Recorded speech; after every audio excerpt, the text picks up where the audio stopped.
लक्ष्मीनाथसमारम्भां नादयामुनमध्यमाम् अस्मदाचार्यपर्यन्तां वन्दे गुरुपरम्परां यदिराजाय विद्महे श्रीभाषिकाराय धीमहे तन्नो रामानुजार्य प्रचोदयात्.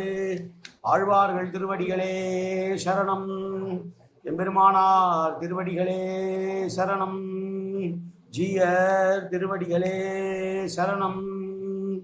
यो नित्यमच्युतपदाम्बुजयुग्मरुक्म व्यामोगदस्दतितरानतृणाय मेने अस्मद्गुरोर्भगवतोऽस्य दयैकसिन्धो रामानुजस्य शरणं शरणं प्रपद्ये. நீரார் கடலும் நிலமும் முழுதுண்டு ஏலார் ஆலம் இழந்தலின்மேல் துயிலந்தாய் சீரார் திருவேங்கட மாமலை மேய ஆறாமுதே அடியேர் கருளாயே. எல்லாம் அல்ல ஏழுமலையான் பெருங்கருணையால் 4000 திவ்ய பிரபந்த பாசுர பதிவேற்றங்களின் வரிசையில் 2728வது நாள் பாசுர பதிவேற்றம்.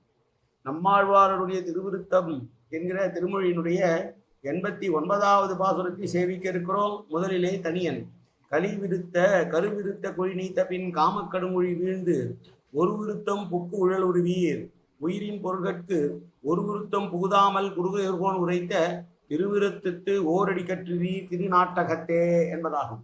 இந்த 89வது பாசுரம் வைணவ உரையாசிரியர்கள் வலிந்து பொருள் கூடக்கூடிய அளவிற்கு இல்லாமல் மிக எளிமையான பாசுரமாக இருக்கிறது என்கிறார் பள்ளத்துரையார்.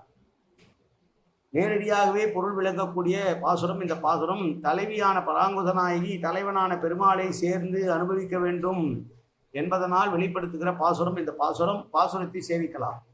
தீவினைக்கு அருநஞ்சை நல்வினைக்கு இன் அமுதத்தை பூவனை மேவிய தேவி மணாளனை புன்மை எழுகாது ஆவினை மேய்க்கும் வல்லாயனை அன்று உலகு ஈரடியால் தாவின ஏற்றை எம்மானே எஞ்ஞான்றும் தலைப்பெய்வனே. பொதுவாக நம்முடைய பிறப்பு என்பது நம்முடைய கர்மவசத்தின் வழியாக வருகிறது என்கிறது நம்முடைய தர்மம். இருவினைகளுக்கு உட்பட்டது. தீவினை நல்வினை ஆகிய இருவினைகள் இருந்தால்தான் நமக்கு பிறப்பு உண்டாகும். நல்வினை இருந்தால் நல்ல பிறப்பும், தீவினை இருந்தால் தாழ்மையான பிறப்பும் என்பதாக இருக்க, தீவினை ஒருவர் செய்கின்ற நல்வினை தீவினைகளை பொறுத்து அவனுடைய பிறப்பு அமைகிற போது தீவினை செய்தவர்களுக்கு கொடிய நஞ்சாகவும் நல்வினை செய்தவர்களுக்கு நல்ல அமுதமாகவும் இருக்கக்கூடியவன் பூமி தேவியை ஏற்றுக்கொண்டு அவன்தான் செந்தாமரை மலரிலே வீட்டிருக்கக்கூடிய தேவியை ஏற்றுக்கொண்டிருக்கிற அவருடைய மணாளன் ஸ்ரீனிவாசன். பொதுவாக படிக்காத குழந்தைகளை பார்த்து பெற்றோர்கள் சொல்வார்கள், மாடி மயக்கத்தான் நீ லாயக்கு என்று சொல்வார்கள். பொதுவாக தாழ்மையான வேலை என்று மாடு மேய்ப்பதை சொல்வார்கள். மாடு மேய்ப்பது என்பது மிகவும் கீழ்த்தரமான செயல் என்று சொல்லுகிற போது அதனை பற்றி கவலைப்படாமல் பசுக்கன்றுகளை மேய்ப்பதிலேயே தனக்கு மிகவும் பிரியம் என்றும் கோபாலன் என்றும் அழைக்கப்பட்டவன் பெருமாள். அப்படிப்பட்ட நல்ல ஆயனவன், பசுக்கூட்டங்களை மேய்த்தவன். அன்று இறந்து கேட்பது போல சென்று உலகத்தை ஈரடியால் அளந்தவன் அவன். அப்படிப்பட்டவனை நான் எப்போது கலந்து இன்னும் துய்ப்பேனோ என்று தன்னுடைய உள்ளத்தை திறந்து பாடுகிறாள் பராகோசநாயகி. இந்த ஆழ்வாருடைய இந்த பாசுரத்தை பற்றி எழுதுகிற போது தன் வார்த்தைப்பாடுகளை மட்டும் வெளிக்காட்டாமல் நீரோட்டமாக பாடியிருக்கும் பாசுரங்களில் ஒரு பாசுரம் இது என்கிறார் பள்ளத்துரையார்.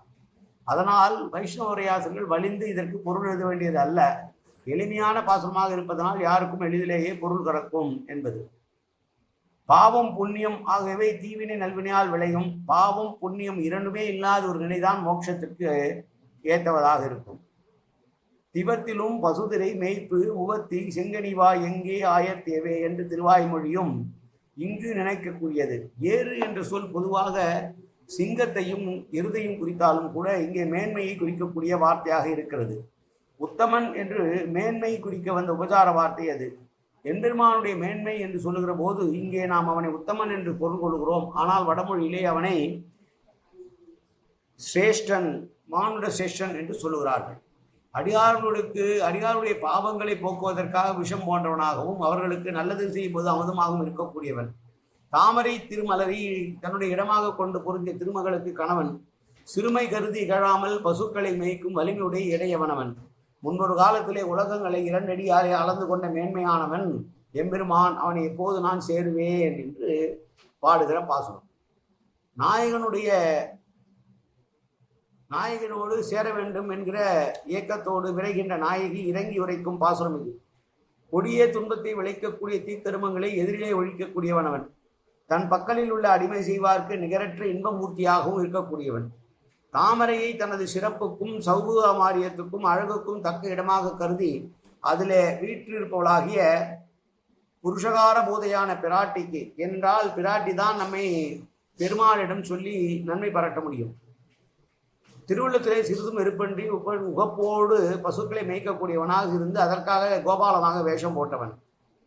மற்றவர்களைப் போல இது இழுக்கு என்று அவன் நினைக்காதவன், எதையும் இழுக்கானதாக செய்யாதவன். அப்படிப்பட்டவனை நான் எப்போது அனுபவிக்கப் போகிறேன் என்று ஒழிய துன்பத்தை விளக்குகிற தீய கருமங்களை எம்மருமான் எளிதிலே ஒழிக்கக்கூடியவனாக இருப்பதனால் நல்ல வினைகளுக்கு அவன் இன்னும் உதவும் என்கிறது. தன்னுடைய விஷயத்திலே கைங்கரியம் செய்பவர்களுக்கு இன்பமாய் இருக்கக்கூடியவன் எம்பெருமான் என்பது கருத்து.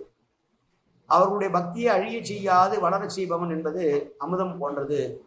முக்திக்கு வியாஜ காரணமான பிரபத்தியை இங்கே நல்வினை என்று சொல்லுகிறோம்.